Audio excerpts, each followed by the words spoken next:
and welcome to another episode of the Ben and Melanie Show, the Bellamy Show. This is your host, Ben, here with... Melanie, yeah. We're just back in again, trying to... This is episode 40, which is huge for us. I know it's like for... A lot of podcasts, they probably like make every 2 or 3 episodes a week. I really feel like I actually understand that, because I think if I was like just a full-time creator person, I think I would do that too, but I'm just not. So, but I totally get the. It's actually kind of addicting and therapeutic in many ways. When I listen to podcasters talk.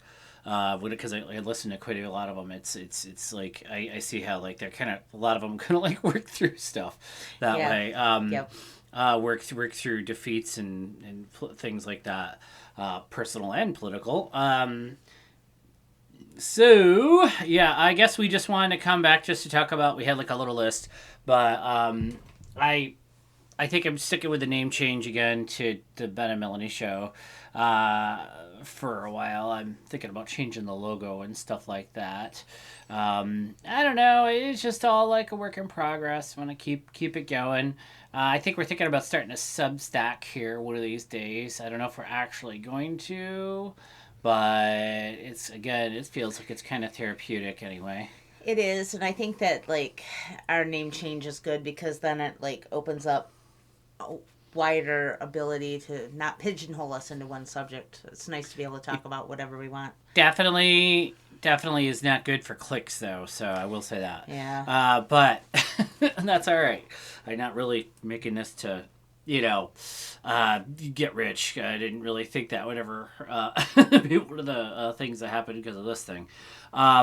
It's just more like kind of, again, well, as I said a million times before, it's like, the drop in a pond or whatever. I'm just trying to get information out there from Michigan, to the rest of the world. I wanted to say I'm very disappointed that changing back to politics, back to geopolitical stuff like that. Things are not looking very good for Ukraine right now in the Russian war, and I'm kind of sad that apparently Joe Rogan, the #1 podcaster, it said that Ukraine basically, he didn't say that they suck exactly, but he negatively said some negative things about them, and I don't agree with that. He said he wouldn't have Zelensky, who is the current leader of Ukraine, on his show. That's complete bullshit. Then again, I'm reading this information on Reddit. I'm reading it from news articles that I'm connecting to through a news aggregator. So maybe I should try to find another, source for news. But I do think that that does sound like something he would do. Like that he's not having, and he's very one-sided. He's very, somehow, for some reason, on that particular issue, he's very pro-Russia. Which, not that I have like tons of respect for Joe Rogan or anything like that. I just consider him like kind of a meathead. But he is listened to widely by like, seems like 50% of the population or something, by like all men. And I don't know. I don't know what money. The theory would be lots and lots of money can change your opinion on anything, but I don't know. I think people fail to understand how important the Ukraine war is, because I haven't read much of anything about Ukraine since the whole Israel conflict. I know it's me either. The Israeli-Palestinian conflict definitely gets all the press. Yeah. But the Ukrainian war, I think, definitely has a far, far, far, far higher death toll of everybody involved. Not even close. Entire cities have been completely bombed into smithereens, and also entire Russian battalions have been just slaughtered by Ukrainians have equipped themselves with our weaponry that the Russians just can't compete with, essentially. Right. It's just a mess. It's like a war on the scale. I don't know that it's been in Europe since World War II, or anywhere near Europe anyway, since World War II. It's definitely a bigger war than the Bosnia and Kosovo thing, the 90s, that's for sure. So, and I think that might have had the record for that before. Yeah, it looks pretty doomed. Ukraine seems pretty doomed now. And I did just see an article saying that like a lot of Ukrainians are deserting, and that sucks. I don't really know. I don't blame people though at this point if they think their side's just going to lose. Of course, then again, I don't know. I'm sure just as many Russians have deserted too. So it can't be a fun place to be or live or anything. So I do wish that war would end. The simple fact of the matter is that Russia has invaded a sovereign country, and they just need to stand. They just need to stand down. They just need to back the fuck out, and go home. That's all that needs to happen. Ukraine doesn't need to surrender, as Joe Rogan said. Like Ukraine doesn't just need to. That would be like if we surrendered to another country that was taking us over. Like that's not going to happen. And even if it does happen, it's awfully sad. And then there's gonna be resistance. It's just gonna be more like an occupation at that point.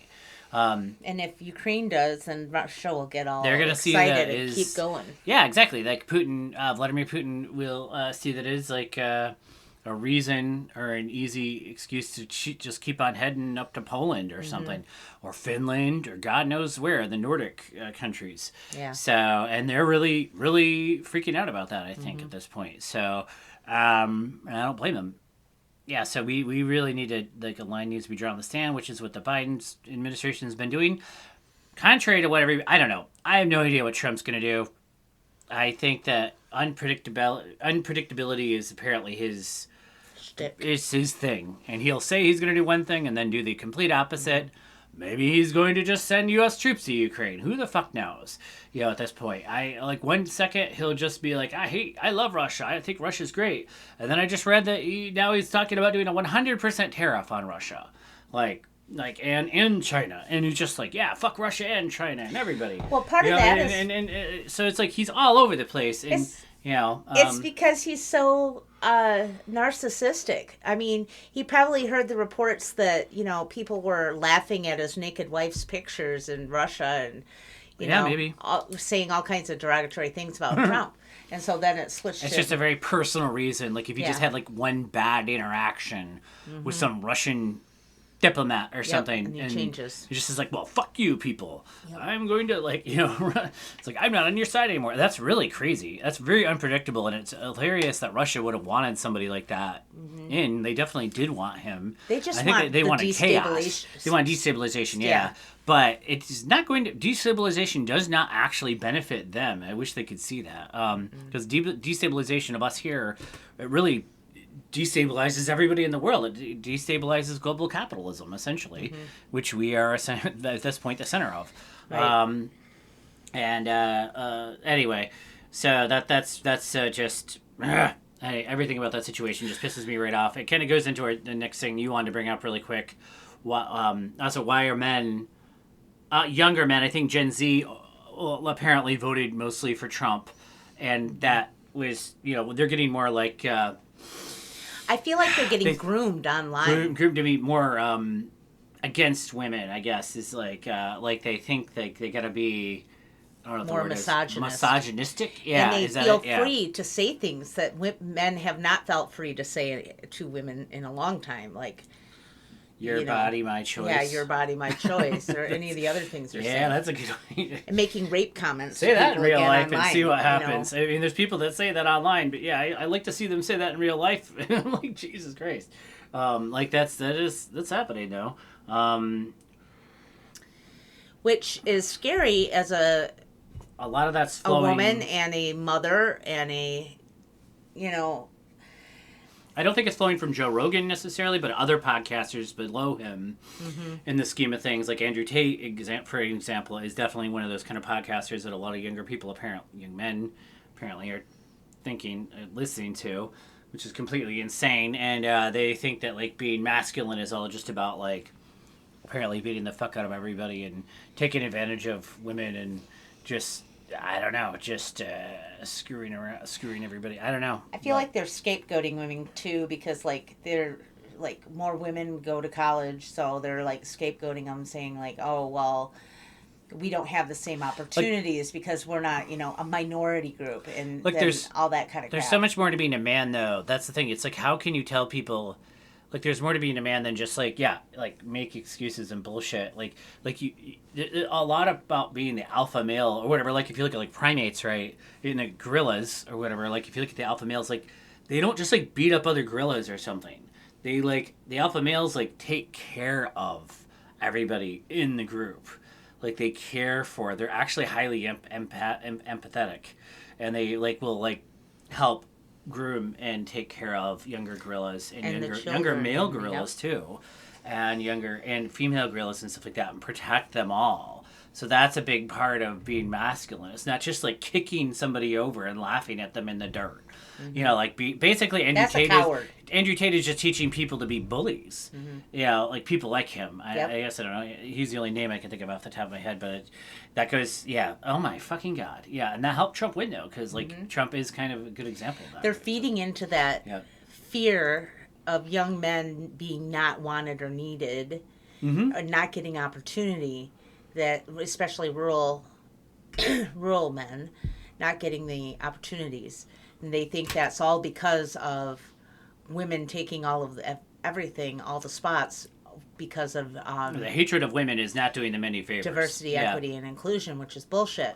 It's not going to do them any favors in the dating department either, even though I think that they're being taught that. They think that, like, oh, I'm just going to tell a woman what's what. It reminds me of those old, like, gosh, I don't know. Did you ever see, like, Magnolia or whatever a million years ago? There was, like, a Tom Cruise character in there where he was, like, teaching people how to be a man, and he was just a dick. Yeah. And basically just teaching people how to be dicks, right? And so, like, this is not a new thing. Right. Like, that's from, like, the late 90s, early 2000s somewhere. But and that was seen as more of a ha-ha, a fringe ha-ha thing than it was a but it was actually pretty big. It was a lot of guys paid for that sort of stuff. Yeah. There was even like a whole season of Dexter based on that. Yeah. Did you remember that? Based on one of those like asshole dick characters. I feel like they're coming at men in multiple directions, like with the same thing with the tradwife thing, getting advertised to men. Tradwives is like stay-at-home moms or whatever that do homemaking and bread baking and taking care of children and birth stories and all this stuff. And they make it look glamorized and then also that gets advertised to women, because I've gotten stuff on like my Facebook reels at me, which is like the organization craze, you know, where you have to have the clear containers and you have to organize like everybody else. And it's like rich people porn. It's all intermixed advertisements to everyone.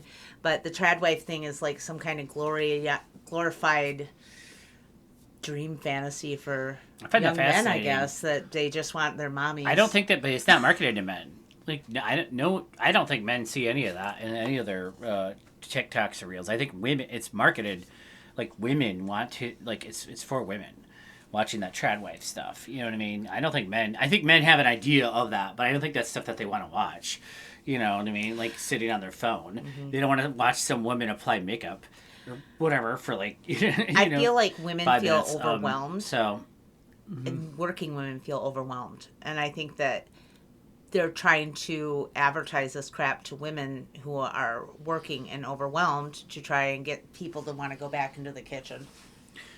I think that that's completely insane, though. Like, it's like the workplace is not geared toward, well, maybe it will be. If there's no jobs anywhere, they're like, well, you better get ready to go back home.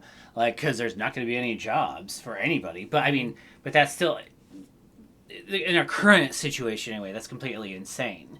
Like, I think more women work than men overall, don't they? I'm not entirely sure. In the United States, anyway. I think so. As far as actually have jobs, you know. A lot of men have, like, quote-unquote jobs, like, you know, but they don't, but the women are the ones that actually are on a payroll of some kind, getting benefits, getting, you know, doing things, you know, like that, moving up in a company, getting their college degrees. Like, I think you know, far more women get their college degrees now, you know, like they move up, you know, they're climbers, right? And like men are just not doing that. They, you know, they're perfectly comfortable without going to college, you know. But that you have to be a minority for that is kind of BS, because if you're an adult and you apply to college, it's not like you're limited. You can get in when you're an adult. What do you mean? When after the 18, you're like, if you're 21 or something, or 23, and you decide to go to college, often you can get in. I mean, unless it's like an exclusive. What do you mean about a more minority? Like they're saying, like women get more like they let more women into college because of minority services or my money geared toward Oh, women, okay. Pell Well, that's Grants geared changing toward subjects women, and all that. significantly, I'd say. I don't know anybody. Really? You think people think that, or? I think I hear a lot about it online when Oh, people are wow. discussing I these guess I things. never heard. I don't think that. I Hmm. actually hear the opposite. I hear, oh, he says it's easier to get ahead if you're a man. But maybe I'm wrong. I never I hear that it's think you're easier to get ahead if you're correct. a That woman. is a democratic thing. That's But I'm but saying that I think that I am hearing this when you're hearing them talk about, um, when you're watching or hearing anybody talk about the young men that voted conservatively or that look at this kind of stuff are feeling that. That's why well, they they're don't they're like just the gonna say whatever DEI. crazy shit that's in there. I don't know. You can't. Maybe they said stuff like that. I mean, like they're thinking that like they can't go to college because some woman's going to college. But I constantly am being bombarded. It seems like with information saying not everybody needs to go to college. You don't need to go to college. Don't go to college if you don't want to go to college. Hmm. That's more. I think the message that young men are getting. It's not like oh women are taking your college. It's more like don't go to college. We don't want. It's actually the message I feel like is like don't go to college in a way because they don't want them to be educated. Hmm. They don't want them to know anything about history or geopolitics or the world, or capitalism or Marxism or anything. They don't want them to know anything about any of that. You know what I mean? Like it's just stay in your lane and be happy. And they're really afraid of I think they're really afraid, honestly, of educated, unemployed or underemployed young men because they end up being the driving force a lot of the time behind a lot of revolutions in history. Hmm. Educated young men that are unemployed, I should Yep. say. So like that, they really don't want men going to college at all. I think that's my opinion, and they've made it almost like a point of pride. Now it's like I don't go to college. I Yeah. don't need to go to college. Hmm. I don't need to do that. I I can make a make lot all of this money money. without that. Yeah. Yeah, like it's true. You can make a lot more money if you don't go to college, but I don't think that's ever been not the case. I mean, you could always make more money in the trades. In my experience, Which are male you always could dominated. make more money in the trades than doing just about anything else, Hmm. really, as far as a job. Yeah. So, Which are male but dominated. yeah, I mean, unless you're gonna like rise up in the ranks of corporate America, like Mad Men or something, and make millions and millions of dollars somewhere, like but that's Yeah. super crazy rare, right? So like that's not very many people are gonna be in that situation. So, like it, I don't know. I really think they're afraid. They don't want men to go to college specifically because they don't want young men with college degrees that are unemployed and underemployed, which is going to be a big problem Shortly. soon if there's not very many jobs because of AI. Yeah. But who knows? I mean, who knows what's going to happen? But At that point, they need to just minimum basic income everybody. But with the other thing with the conservatives right now are like banning books and recommending no college and trying to exacerbate things between the genders yes, is all I in agree an with you. effort to keep people uneducated, fighting each other so they don't see what they're doing. What are they doing? They're increasing tax breaks for billionaires. They're not helping us at all. They're taking money. They're going to Well, plan. that's like the big secret that Stupid. apparently I don't know, not a secret at all. I mean, that's what Trump's planning on doing. Just he's going to give out shit tons of tax breaks for billionaire and millionaires, right? I don't. For some reason, I think a lot of the people that voted for him don't even know that. Though it's not that it's a secret. It's just that that didn't even like come across their radar somehow. Like that's what he's They going don't to do. see what's happening. Like, I don't Yeah. understand why they can't see that. I don't know either. And actually. it's just any Probably. time in history when someone tries to restrict your ability to read books or have a library or anything like that ends up being bad for the people. Well, it's not really. It's that side doing it. It's not him specifically. It's school boards and things Yeah. restricting what they can actually put in libraries. Right. I don't think that's also. It's not. That did not start with him. I got to remind you that. Like that. There was places that were banning Harry Potter 20 years ago. So I mean, like let's just. He didn't invent this stuff. He just is like a. I feel like he's like a lightning rod for it. Like he's a lightning rod for these forces that they all go through him and into him, and he projects it verbally like all over the place. But like, I don't think that any of it's new in America at all. Actually, a lot of it's quite old, really. There's if you watch. It just seems right now it's emboldened, Mm-hmm. exacerbated and emboldened more. It totally is. I agree with you because of him. Let's see here. Okay, I just had to Google something really quick. I just was looking up a movie called Inherit the Wind. Everybody should watch that if they get a chance. I'm sure most people probably who would be listening to this probably have. But it's about the Scopes Monkey trial. It's just a brilliant piece of cinema from, I think takes place in like the 20s. About basically teaching. It's a law that that prohibited teachers from teaching evolution back in the 20s, and how it got changed basically. Anyway, I think that movie just really does a good job of sort of showing how people thought back then, even in the 20s. Like, it's the same as today. It's not any different. At least because I just watched it, I want to say within the last year or something like that, and just for the heck of it. And I just feel like, yeah, people have, like, there's like a scene from Blazing. I wouldn't even bring up Blazing Saddles, but it's like people like, that are just, salt of the earth, morons, like that's just your average person is just a moron, apparently. And like, that's just, that's fine. Like they're gonna vote for whatever. But anyway, there's nothing wrong with that. I just, sorry. What do you think? I think that we need to start a book revolution and just start a bunch of little tiny libraries on every street corner that have all the I don't know, you can lead a horse to water, but you can't force people to drink it. It is true. If people are very comfortable in their lives and they're comfortable with what they got, they're not going to read books about the revolution or whatever, like they're not going to start like it's unhappy people that start doing that. Yeah. So things have to get super shitty. So it's like, but do we really want them to get shitty? And I swear to God, I hear some comment, a lot of comments online are like, the Democrats want things to get super shitty, almost in a way.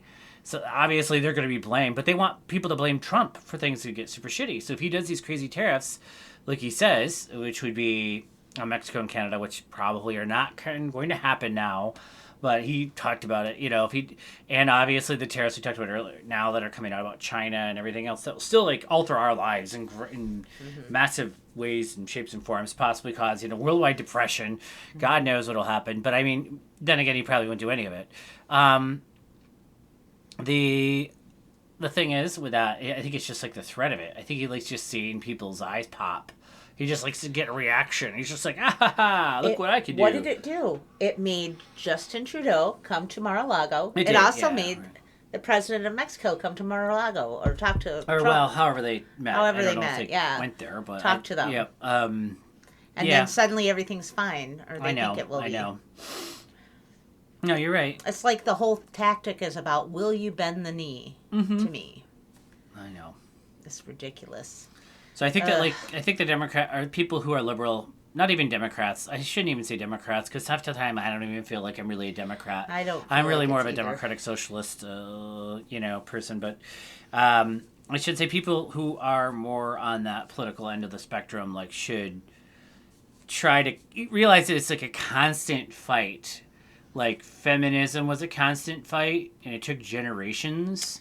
Yep. And it didn't stop with like a certain, like, I think people think that like it stopped or something after like in the World War II time period, and like it just it's the 20th century after that, and like everything's hunky dory. There's no racism. Sexism, fascism, anything. And then it's fine. just like, nope, it's a constant fight. It's going to be a constant battle. Guess who's in the minority? The college-educated people are in the minority. They're the ones yelling at everybody to read more books and everything like that, and they always have been, and everybody ignores them, and that's just like, and it was like that in the Old West too. Teachers would go out there trying to like change things, and then like, get yelled at by everybody to shut up, or whatever, and so I don't need no book learning. So like that I think that like that's a wake up call. This has been a wake up call for tons and tons of people. That it's a constant, ever present fight and you're probably never going to win. And like we basically live in like a hyper capitalist society, and it's like a system. All we can do is try to take the hard edges off of it. Yep. Like that's all. You're never going to really win. You're never going to like change our society and make it some awesome place. It's all about these really rich. It always has been. I mean, at least. I mean, maybe that I would love it if it changed. But even if you look at like the Gilded Age, if in that era, like basically any time, and even before that, it's just about really rich landowning men who exploit their environment and exploit the resources, and like exploit people. Everything about our country is highly exploitive, and it's just about fighting back. The whole struggle, I think. And as far as everything is really is a lot of good people have tried to fight back, over the years, and most of them and many of them have been killed for that, and or imprisoned or whatever. But you got to keep up the struggle. You got to keep up the fight. You can't just let them. You can't let the hyper capitalists win. I mean, obviously, if you tilt it too far, what could happen is it'll tilt from capitalism right into fascism, and then the capitalists won't even really. I mean, they'll win for a little while, but no one wins in that. Essentially, I don't think anyway. Nope. So, then they could, no one will really win in the long run. I mean, even if the fascist kids and everything like that, guess what? If they don't have any books to read, they're not winning. And they'll even know that, unfortunately, I think. So, like, we need to not tip it that far. We just gotta keep up that fight somehow by supporting AOC and Bernie Sanders. I mean, there's rumors flying around that AOC might end up leading the Democrats or something, but I don't know about that. I think that's wishful thinking. They're not going to let somebody that liberal do it, frankly. No. There's lots of other people that are not as far left as her, but she's awesome. I understand their anger with the party. I understand the anger with the party right now. I do too. But I don't think that a third party is going to benefit anyone unless there's more than three parties and it becomes like a parliamentary system. Yeah, that's not going to happen in this country. It's just not.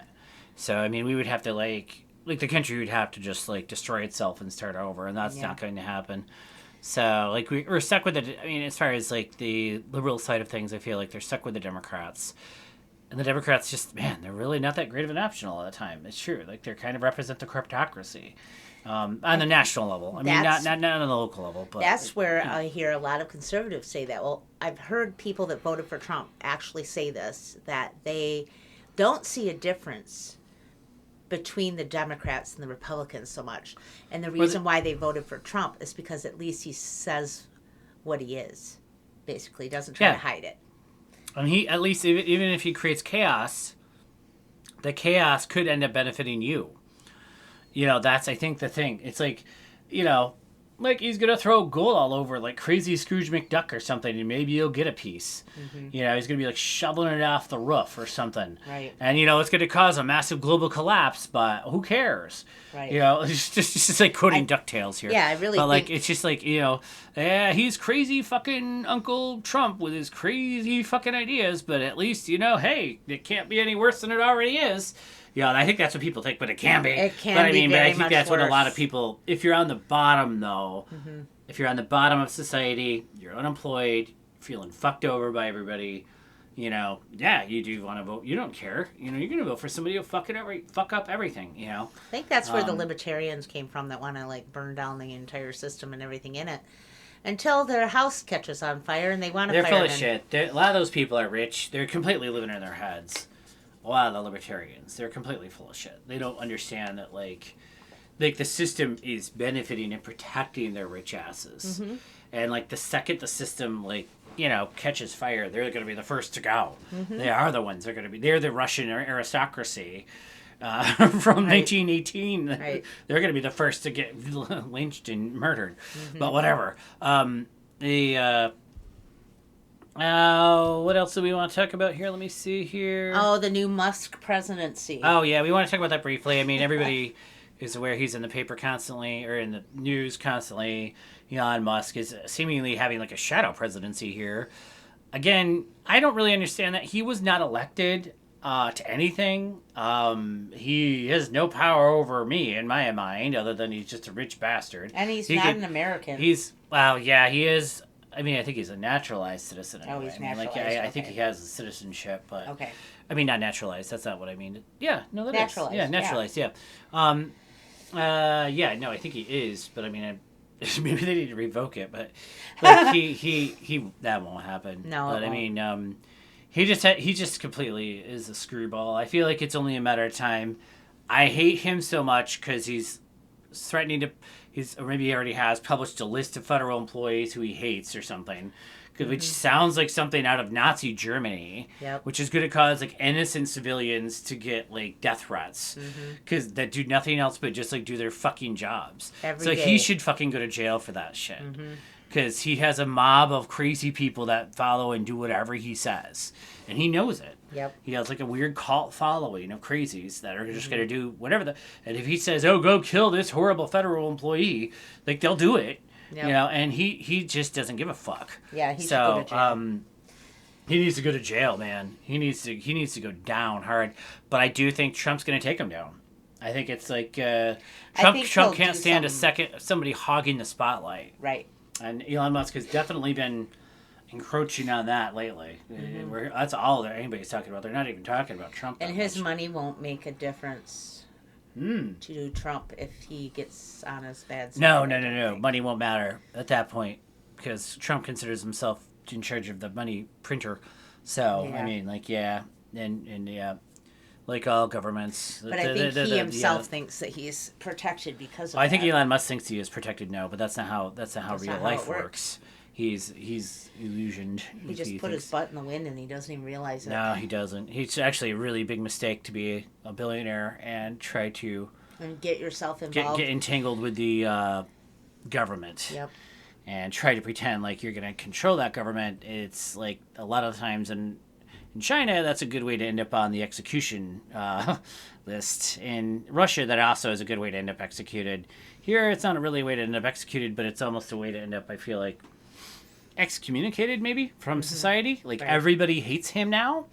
Like everybody hates him. It's actually I can't believe some of the comments I've read, but people are like regretting they ever bought Teslas. People are regretting they hate his cars. Everybody is starting to laugh at his, and a lot of this, I hate to say it, a lot of it isn't, it's his behavior that's causing it. It's not the car. Yep. Like I would not buy one now in a million years. And I might have been first in line to buy one even just 5 years ago, as little as that, because I didn't realize he was fucking crazy, but now that is quite clear, like, and he's a psychopath, like, oh dear God, no way, man. His cars are they're laughing stocks. It's a joke. I fucking never want to see one again, and I know I will, but And I love how people like to put ideas of grandeur upon his name, like he's such a genius. He took the ideas of a lot of people and marketed them well. Yeah, that's basically how he got rich. I definitely read that. Yeah, he's an investor. Right? He's not an inventor. No, like that's a mistake. He's not. He's very good at selecting good investments. Yep. And he was born wealthy. And he was able to invest in PayPal. He invested in Tesla. Yep. He did not invent those things. Correct. He just kind of swooped in and said, I have $1 billion. Let's make your company amazing. And that's like the falsehood of people believing that, or the storyline, that you got to pull yourself up by the bootstraps and work hard every day. The only people that do that are poor people. Everybody else is at the golf course, man. They do their deals while they're drinking and they're doing whatever. Be the life, right? They just get to hang out with each other like it's like a sitcom. It's just like the rule of law seems to be for everybody but billionaires. Yeah, it's true. He can fight infinitely. That is quite clear about the United States at this point. I mean, it never was unclear, but that was unclear, I think, in the middle of the 20th century. But now that's obviously quite clear that there's one rule for rich people and one for everybody else. Everybody else, yeah. But that's anyway. That's not new though right now. But yeah, it's just how do we? I think it's just a waiting game. He might even the implosion of Trump and him. Like, I mean, that's gonna, and then explosion. I mean, it's going to happen sooner, I think, rather than later. So it might even happen before Trump's confirmed. I mean, jeez, I feel like Congress before they adjourn for the holidays, real quick, like here, should make some kind of law where you can't do that. You can't go online when you have a large following and say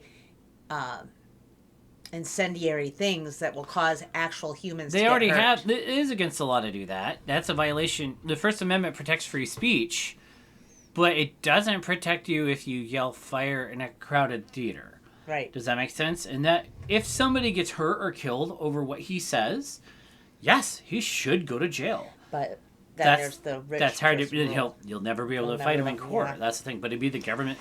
But hell, man, drake him over the coals. I would still say prosecute him.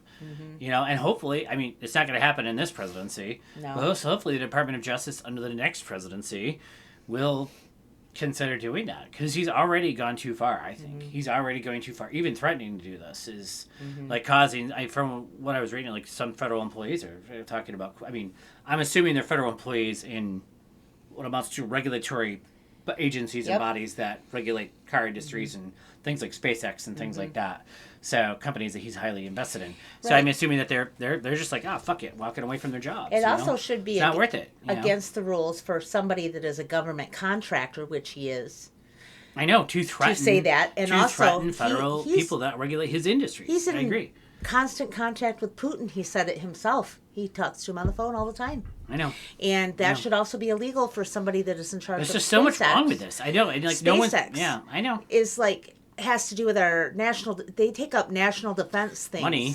They get billions and Yeah. billions of dollars from Yep. the government of taxpayers' money for space exploration basically and national defense, and it's And I remember, in 2016, it was all about drain the swamp. And it seems like all he's doing right now is putting into place rapist, people that are bad financially, thieves, and all this stuff into positions of power. That's all he's doing. He's not draining the swamp. He's adding more crap to the swamp than there was before. Yeah. It's like totally baloney. Yep. Fox is in the hen house again. Yep. Basically. Yeah, except they actually know what they're doing now. Yeah. Like last time, it was just a mad, crazy time, and now it's going to be like, oh, we actually know which buttons and levers to push and move, and I don't know. You can't worry about that too much. You can't worry about that stuff too much. You can only worry about what you can control. Again, I think I said this last time. I wish that there needs to be, obviously, for the next couple of years, we're not going to be able to be much able to participate in the political system. So, I mean, there must be ways outside of the political system to make a difference. I don't know what that would be, to influence things, to, get involved, protest things. Obviously not violently, but just protesting. Run for office in the midterms for local positions. But that's easier said than done. I think that happened in 2018 a lot, and a lot of people got slammed right back down. If I remember right. That doesn't mean you need to You can stop say that. I'm trying. not saying that we have to stop, but maybe it's time to start looking elsewhere other than the political system. I don't know. I don't really have any answers. But I think it goes back to things that happened during the Depression. Because Where what can you look happened during outside? the Depression is that people had to rely on their neighbors. They had to rely on their neighbors for help if they needed help. If their neighbors were also in a bad way, they ended up not getting any help and, dying on the street. You have to have a community sense of community. they had like You a have to be trade. able They to had like a trade system, like a barter with barter each system. other, and be able Yeah. to support one another. And the other But- thing is educate your children. If if they aren't learning how things work in the world, educate them on that. They need to know like how bills are made and how the global economy works, and things like this are important. Yeah. Along with how to can food. There's all kinds of things. Yeah. Yeah, hopefully things don't get that bad, but I know what you mean. I gotta be prepared for anything. I don't know. I feel like there must be like organizations. I feel like there used to be like the Masons. They're not really around anymore. Christian organizations, which kind of are around, but I don't know that there's anything that equates. I'm trying to think of there was a lot of Christian organizations in the 1960s that did a lot to change, to fight the power, to change society back then. And they did a lot of really good things. So maybe that's an answer. But it wouldn't be through obviously evangelical churches at all. I mean, they have come down hard, obviously, on one side of this, and it's not that side. So, yeah, I think that maybe I kind of feel like that about Christianity. I think about Christianity because I was raised Christian, so I do think about it. Like, shouldn't the point of Christianity be helping people and fighting poverty and doing good works and things like that, and actually, like, volunteering and helping, and not just proselytizing that you're just amazing and great and our side is great and amazing and that we're better than everybody. I mean, I don't really know. That's what it feels like. It's like self-aggrandizement seems to be the point of a lot of evangelical Christianity at this point. Or maybe it's even the spiritual side of it, like saying like, oh, I have had a spiritual awakening, does seem like a form of navel gazing essentially. Well, it's like, I don't think that the early Christians felt like that at all. I think they were like out there, like making food for people, like helping people out, like out on the street and shit like that. Like really, and the best Christians I think today still are doing that. I just think that it's, that might be a way that people can make a difference more. Here's another way. Stop selling your stuff on the marketplace and on Mercari and places like that, and stop giving it to Goodwill. If it's good enough to wear and everything, you could start your own closet in your community for people that need clothes and stuff. I don't think that there's a need to start anything. I think there's, like, most communities have something like that. Donate it to them. Yeah, donate it to them. That's what I would say. I think most food pantries accept donations of clothes. Most food pantries accept all kinds of stuff like that. Things that, even toys, things that kids can use and stuff. So I think that, like, not just food pantries, but obviously homeless shelters can use it all. I mean, I don't think there's a shortage of places to put it. Places to take it. I don't think there's a need necessarily to start new ones. I mean, unless you do live in a town that doesn't have anything like that, which is unlikely, I feel like, but you never know. I don't know. Yeah, that's a good idea, though. Yeah, I think that you're right. I think we need to focus, in Michigan at least, we need to focus on our local ability to help each other. Yes, and the to same bring thing each other up. With the political system. Focus on the local government, our state government, maybe, to bring to your representatives what you want to see. I don't think it hurts to rate them, even if they're not of your political persuasion. They have to listen to constituents. Do. I mean, like, I think it's important to it will at least make them consider. Because they're in it to get reelected. They're not in it to necessarily, make people mad or something. They want to be liked. Right. They're politicians for a reason, So I've written and had some limited success before. So getting responses. Not all the time, but I have. That's actually worth doing as far as the political sphere goes. But yeah, I don't know. I think that there's a lot people can do outside the political sphere, though. It's it's hard to, if you're not used to that, it's hard to think of that, though. Like, I'm not really familiar with that, but women's circles need to come back around again.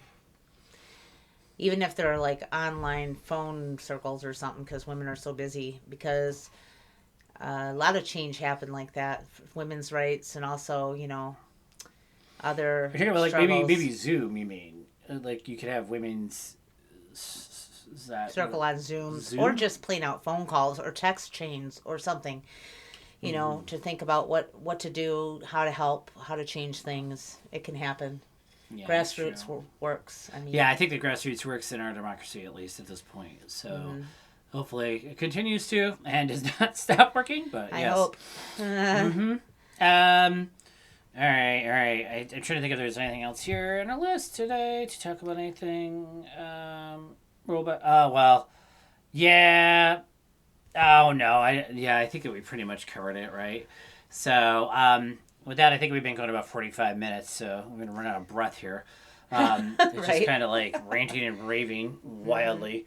Sorry if this is not that coherent. I feel like it's just going to be... I'm glad that we're doing this again. Like, I need it for my therapy. I think Melanie needs it for her, too. Like, we both need it.